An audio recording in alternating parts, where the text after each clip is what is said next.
How you doing today? I'm your host, James Diboe, and I'm hosting the show on Big Condo Radio, but this is the show called The Discovering. And we're here to discover different things, and we have a special guest on today, Louis Julienne. I said it correct that time. How you doing anyway, Louis? Yeah, fine. That's good anyway. Good to see you.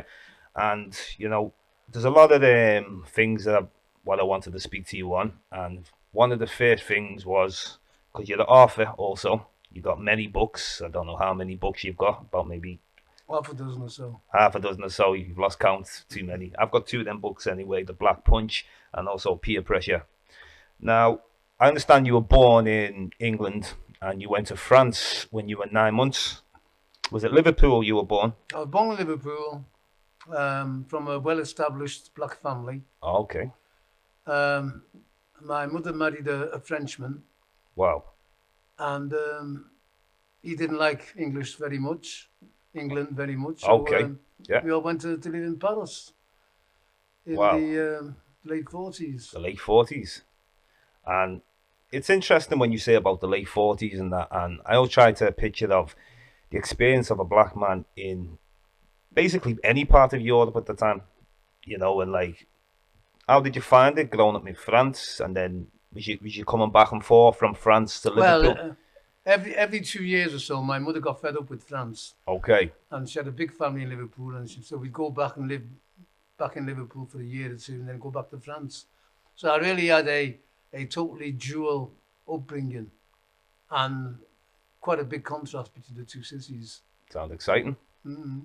Yeah, it was. I didn't realize at the time because you take it for granted. Yeah. But looking Yeah. back, Looking yeah. back. Interesting though. And do you speak French? So imagine you must have spoke a bit of French. It'd be difficult not to. Yeah. So you can speak different languages. Also, Liverpool as well. Like you do a lot of you have a CIC, yeah, Yeah. and Heritage Development Company. Heritage Development Company. Now, how long have you been on the CIC? We started about 6 years ago. About 6 years ago. Actually, we started it at Dirty Queer a week, Okay. and we wanted to sort of carry a legacy on. Yeah. So we started this CIC, and which is essentially about researching Black Liverpool. Okay. So, The origins. well, we concentrate on certain aspects. Okay. So we did one on black music, Right. in an exhibition that we held at the Central Library. Looking back on, black musicians in Liverpool, went back as far as 1820. 1820. Yeah. Wow. Master Juba, who appeared at the many venues in the city centre, right up to the present day. Wow. Well, not so much the present day, up to the 20. Do you still have any? Do you have like pictures and stuff? Of, Oh, like, yeah. oh, you've got all the images and Oh yeah. amazing. I'd like to see some of them. Hmm. Also as well, you do about Black history in Liverpool. Now, your great grandmother came from the Caribbean to Liverpool. She came from the Bahamas, Bahamas, that's what it was. but she wasn't from the Bahamas. Nobody lived in the Bahamas. Only a little island, with uninhabited. What it was is she came from, we're presuming that, either from Missouri or Mississippi, and Wow, Mississippi. on the way, they stopped off the Bahamas, and then Bahamas to England. And she came there, she was in service, working as a servant, as a 12-year-old, and established herself in Liverpool. Wow, amazing. Then Mm. wow, and then so where does France? But before that, Yeah. I think it's important to notice, Okay. we didn't start the black community in Liverpool. Okay, When my ancestor came to Liverpool, there was already an established black population in Liverpool. So Black Liverpool dates back well before the 1840s. okay. How far are we going back with Black Well, Liverpool? Like, I know one family that dates back to 18 to 1805, 1806. Okay. and there was a black community there already. Mm. So this thing about we all came on the Windrush is Yeah. poppycock. See, I've got a book in mind called Black Liverpool, and I think the dates it's touching on like the 1700s, 1700s to the 1800s. Yeah. Now, if you deal with a black presence in Liverpool, like what's the oldest black presence in Liverpool that you... Nobody knows because it wasn't documented. Okay, okay. So when you deal with the 1800s, are you dealing with a continuous migration of black people coming into Liverpool? Yeah, but it's that's how the black community rejuvenated itself. Yeah, Because people came from West Africa, from the Caribbean, yeah, um, and replenished it. Otherwise, we'd have been, you know, very inbred if we just started yeah. living among ourselves. So that was good for us as a community. Okay. So we, when you, I'm not sure the exact area obviously you grew up in that, but I'm sure you grew up, Toxic very well. And how would you look at like Toxic going back like 40 years ago? Like Well, that was the did time of the uprisings, wasn't it, 40 years ago? uprisings 81. 81. Yeah. Okay, okay. Well, I was born 1981, Oh, and well. I was born actually June the 5th. So I think I was about 3 weeks old when the riots were taking place. I call them uprisings because it Uprisings. wasn't a riot. It wasn't. Riot implies mindless violence. Uprising is against police brutality. That's what it's about. Okay, That's yeah, all it was about. yeah, yeah. A lot of racism Yeah, of back then. course. You know, racism different like in this day and age how they use it. Political correctness, and it's. But I like to talk on like the importance of African history, Black history, but not just where we have to talk about the negative things like we were only slaves and there was nothing else. I'm sure you're totally aware of Black excellence before slavery. Of course, like I said, You know, our history didn't begin or end with the slavery. that's it. We've got a very rich history of Africans That's right. dating back. When Europe was in the Middle Ages, we had sophisticated societies. Exactly. That's it. You hear about the Moors going into Spain, built the first university. For these and but not to like go into too much of it, but it's just the importance that I want to highlight to everybody about that. Can't just deal with negativity. We've got to have some positivity. That's right. We go back to our roots. We are people of nature. We understood that. We were natural people, and I feel like just speaking to the two vegans before, and he made me like think about the history. One of whom is my grandson. One of them, Abraham Ojaba, is your grandson. Mm. So, it maybe gets intelligence off. Oh, You? yes, of Yeah. course. Yeah. Okay. Okay. Genes will out. That's it. And hopefully have them back on again soon. Yeah, but it's interesting though, like about going back and forth to France though, because like your experience. Did you suffer any racism in France? Of course. Of course. Well, I Of mean, course. like just going to school from when you were going to school. Well, if I can just give you a little anecdote, it should be in my novel, Yeah. Padam Blues. I was 5 years old, and in the schoolyard, and I didn't know anybody. I was the only black kid in the school. What? This was like preschool, not preschool, but like Juniors or something. well, even Called before juniors. But anyway, but I recognised this guy from when I'd last been to Paris because he had floppy ears, and I thought, oh, and then he walks towards me with a few guys, and I thought, oh, he must have recognised me as well. that. Okay. And he comes up to me and butts me, Wow. and I was so taken aback, I didn't react, and I thought, what strange, something. Anyway, the next day, in the schoolyard, then he comes up again to me. This time I butt him first, and he split his nose open. Okay. And he went into to see the teachers, and the teachers were sort of tendering him. I'm sure he didn't tell them about that he'd butted me first the day before. But anyway, the whole school turned against me, calling me nigger, go back to your own country. And I felt as if, well, yeah, I'm English, so I'm not in my own country in that sense. Okay. Um, and then that went on for a few days to the point that I was scared. Not scared, because I've never that kind of kid, but I didn't want to go out to play because I knew that they would all turn on me. And Yeah. I mean, nobody, they were sort of, I'm back against the wall and they were also trying to get kicks at me and I'm blocking them. And so I wasn't injured or anything. My feelings were injured. And the other thing as well, I didn't tell anybody about the incident. I didn't want to tell my mother or my father because I'm not sure what their reactions would be. And then eventually it all died down and I got established in the school. But a complete contrast to Granby Street School that I'd just left.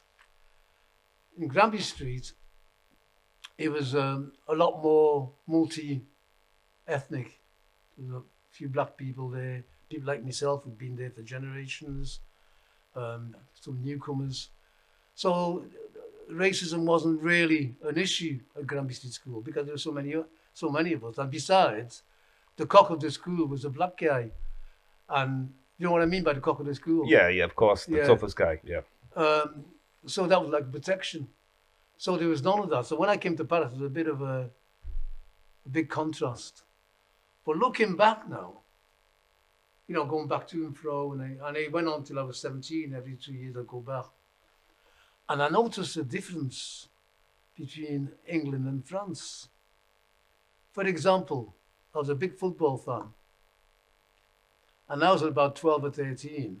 The captain of the French team, Marius Trésor, was a black man. And there were black men in the French team. It would be another 20 years before the first black man appeared, Viv Anderson. You had black MPs. It'd be 30 years, 40 years before got black MPs in England. So France is more advanced in that way? Well, no, Yeah, it's a different way that they approached okay. their colonies. Yeah. England, when they went to the colonies, all they were interested in is extracting the goods. Yeah, resources. So they built a railroad or a road to the interior to bring all the stuff out. Okay. No question at all from the British about turning the natives British. Now, the French were totally different. Their approach was, we're going in there to turn these people into French people. Okay. So they developed the place, because as far as they were concerned, Africa, the Middle East, all the places that they colonized was an extension of France. Okay. So when these countries that they colonized, they elected black local MPs, and they served in the main parliament. Right. So there was a huge difference in terms of Britain. Black people were invisible. Okay. I remember in the early 60s, me and my cousin went to London to see, to appear as on a TV show called Ready, Steady, Go. Well, how long ago was that? That'd be 63, 64. Still got the tape? No, we were just in the crowd. Oh, you're just in the crowd? Oh, we weren't artists. Okay. And we went there. And as we got out of Euston Station, my cousin, Roy Bernard, went into the post office. He wanted to buy a postcard to say that we'd been to London to send back to Liverpool. So he goes into the post office, I'm outside. Next thing he comes out, complete incredulous look on his face. And I said, what's up? He said, there's a black man behind the counter. I said, oh, go away. There's no black man in the counter anywhere in Britain. And I went in and I was flabbergasted to see a black man behind the counter. Okay. Because I'd never seen that in Liverpool. Wow. And it shows you the disparity. Well, my brother always coined Liverpool as the most racist city in the country. And it was then, and I think it still is. I agree. Because if you look in the city centre, you'd never think there's any black people here. Yeah. Very few black people are employed in the city centre, That's it. and nothing's changed. And the contrast between France and England was that stark. Yeah. But moving forward, 40, 50 years later, France is a much more racist country now than England is. The rise of the far right, where you got Marine Le Pen Yeah. with the Front National, where she was a whisker away from being the president of France. Okay. Farage never got very far, Yeah. and that's the contrast between the two countries. Okay. But having said that, my heart belongs to both of them. I'm a firm francophone and an anglophone. Okay. So yeah, so that was my experience of, and I was quite privileged to see two countries during my formative years as I was growing up.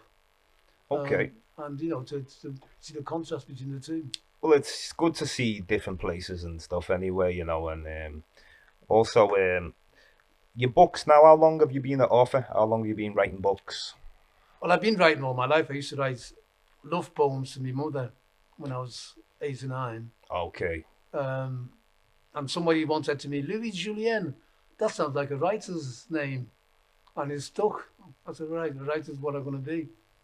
So I've been a freelance writer now for about 30 years. Wow. But I say freelance, it meant that I'd never really made a living out of it. So Okay. it was my daytime jobs have mainly been in the voluntary sector. So you've all been creative then, it seems. But writing books from young. well, no, I wasn't writing books from young, but writing from young. Oh, you're writing poems. Poems. Yeah, and then know, that's how it starts. Yeah. Poetry. And I've been a journalist for the last 40 years as well. Wow, didn't know Writing that. for a lot of black magazines, community papers, and Tell us a that little. sort of stuff. Yeah. Okay. But I do want to touch on my working experience. Yeah. I went to university at Liverpool. The first locally born black to go to Liverpool University. That was 1976. Amazing achievement. And the pressure I got there. All the security guards, I used to get stopped every 5 minutes. What are you doing here? I said, I'm a student. Show us your ID. And it was that kind of pressure because I was the only black guy there. There were a few postgrad overseas students from Africa and from the Caribbean. Yeah. But I was obviously a local lad with the way I dressed, the way I talked, the way I walked. And they picked on me every time. So I was a pioneer in that sense. But anyway, when I left university, tried to get a job in Liverpool. Yeah. Not a chance. Not a chance. I had a young family by then as well. So I went to work outside of, before that, then I helped to start the Charles Wotton Centre. Wow. That was in Charles Wotton. Charles Wotton, 1974. Okay. 1974. And based on that experience, I got a job as a youth worker. Yeah. In Reading first of all, and then in London.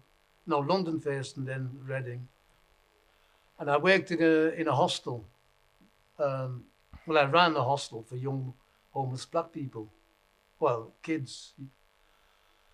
And then when I started looking around, I found that there were other hostels run for and by black people in different parts of the city. So I got them all together and eventually morphed into the Federation of Black Housing Organisations. Okay. So I became its first director. And we had 5 organisations. And by the time I left, 13 years later, there were over 100 such black-run housing organisations. And they changed the face of the voluntary sector for black people. Okay, yeah. In every major city in England and in Scotland, there was a black housing association. And they became a fulcrum for communities. So you got a black-run housing association with the black committee members who employ black staff Yeah. and use that as a springboard to bring up various communities. So Leeds, Birmingham, Leicester, Nottingham, London, Glasgow, Edinburgh, Liverpool, of course. And it became quite a huge achievement. You know, we had them 100 organisations had capital expenditure, and we're talking here about the 1980s, of £200 million a year. Yeah. So you can multiply that almost by 10. Okay. And then a lot of them people who ran them relatively small organisations then went on to the mainstream and they became director of housing, senior housing officers, Yeah. senior housing managers. So the whole thing actually revolutionised the voluntary sector for black people. That's been an impact there. No, massive impact. Massive impact. Yeah, you know, early this year I brought Dr. Ranoka Rashidi to the Caribbean Centre. This is in January. And I was meant to bring him back, but obviously you cancelled in March 28th. And you were supposed to come to that second event. You missed the first event. Yeah. Now, when I brought him the first time, I remember a couple of people saying, well, this used to happen about 30 years ago in Liverpool. Like, people were bringing black speakers over. Oh, yeah. Like 30 years ago or 40 years ago. 40, well, getting back to the Charles Wotton Centre. So I'm kind of resurrecting it, trying, you know, sort of. Well, 40 years ago when we started Charles Wotton. Yeah. The Charles Wotton was started because there were no black people in further education in Liverpool. Yeah. And when we went to the college, they said, why aren't you accepting black people? They said, well, they haven't got the qualifications. So then we started preliminary courses in English and maths to get them up to a standard where they could then apply to colleges. But also we wanted to politicise people. So we introduced black studies. And among the people that we had, you know, we had some of the finest speakers in Britain, black speakers. And I don't know if you've heard of Walter Rodney. Walter Rodney. He was rings a bell, but an activist. He wrote a famous book called Our Europe Underdeveloped Africa. Okay. It's a classic book. Okay. Guyanese guy. And he was killed by the Guyanese government because he was fighting against the Guyanese government as well.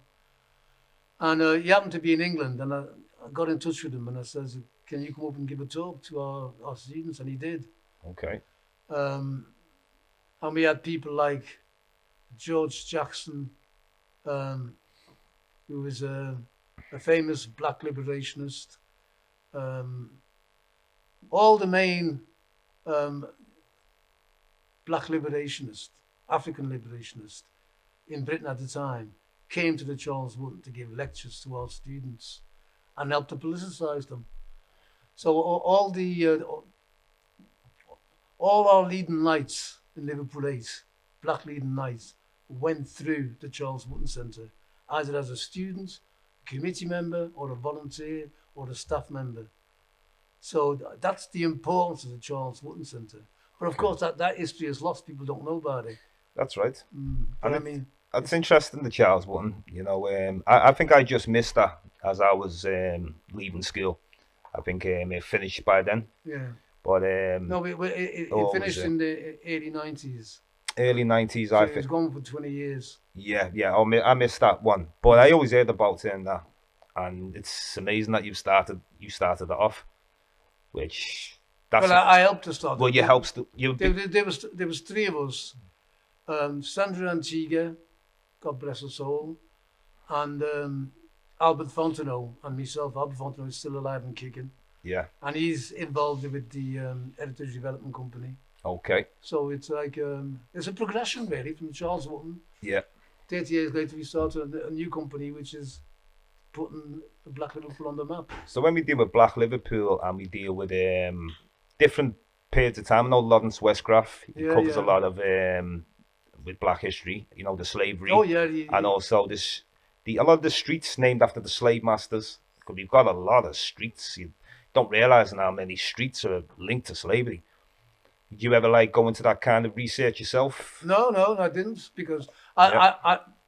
I looked up Charles Wotton Mm. in the library in London, Hendon. Found out about Charles Wotton. Do you know who Charles Wotton was? Was he murdered in about the late? There's a No, black man. Was there a black man who was murdered? Was there? yeah, Yeah, going back how long? 100 years or something? 1919. Close. Yeah, yeah. Said Um, 100 years. during the riots, Yeah, and riots is what it was because it was mobs of white men yeah, attacking black people, yeah. and Charles Hutton was one of them. And they were trying to burn down the house that he lived in. He was a tenant, one of the houses, and he came out with an axe to defend his house, and that's why we used him as a symbol of resistance. Use his name to start the Charles Wotton Centre. That was a great idea to Mm, make some positivity out of it. that's right. That's excellent though. And I want to touch on some of the books. Peer pressure, Pure, pure pressure. pure pressure. Yeah. What was the reason to call it that? Obviously because of Pure pressure is exactly just what we it go says, through. because Just of the pressure that we've been living under since we've been here. okay. And what the center point of the novel was the uprisings in '81. So it Yeah. starts there, and what it does is concentrates on a particular family, and now the uprisings affected that family. So there's tragedy, Yeah. joy, all sorts of things, and that's what the book was about. Yeah. Um, and then my most recent one was Black Punch, Black Punch. Yeah. a history of Liverpool black boxers, Amazing. and we went back to 1820. 1820. Jem Wharton, Jem Um, Wharton. he was actually an American guy who came, but he ended up fighting in Liverpool. Okay. So you go right through the 1820s, right up to present day. But there's a key point in that history.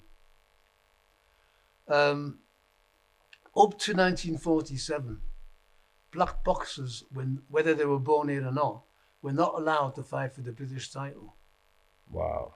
So we have a guy in the 1930s, Peter Bonasco, locally born black guy, who could not fight for the British title even though he was British. Yeah.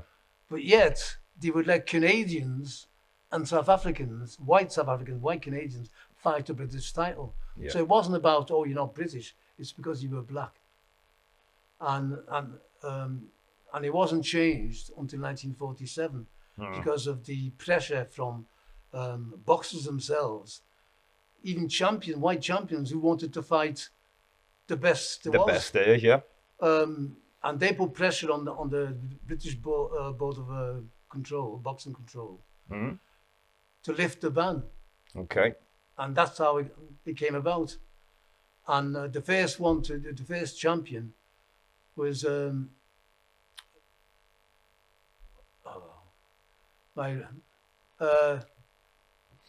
Rudolph. Anyway, the first one, Yeah. first champion, and that was in the 50s. Yeah. So people don't realise that we weren't allowed to fight Okay. for our own title because we were black. Well, if you And, look- and if you look back, why was the ban introduced? Because Jack Johnson, Jack Johnson, the famous black American boxer who beats every boxer they put in front of him, unbelievable. he was very unconventional in his lifestyle. So he used to have white women, he lived a life, very flash.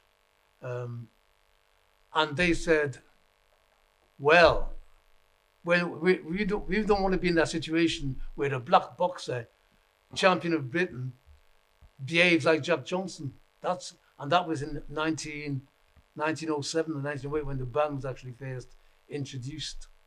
See, And it lasted for nearly Yeah. 50 years. well, it's been excellent today. We've spoke about a good few things today. Got a lot of things covered, and this is the Discovering.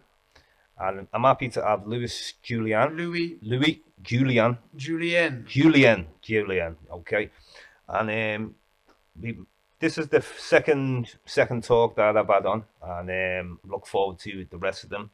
But Louis, though, I want to thank you very much, and it's all about discovering. So we've learned a lot about your journey, France, back and forth to Liverpool, and also you're an author. You've been writing. You've got many books.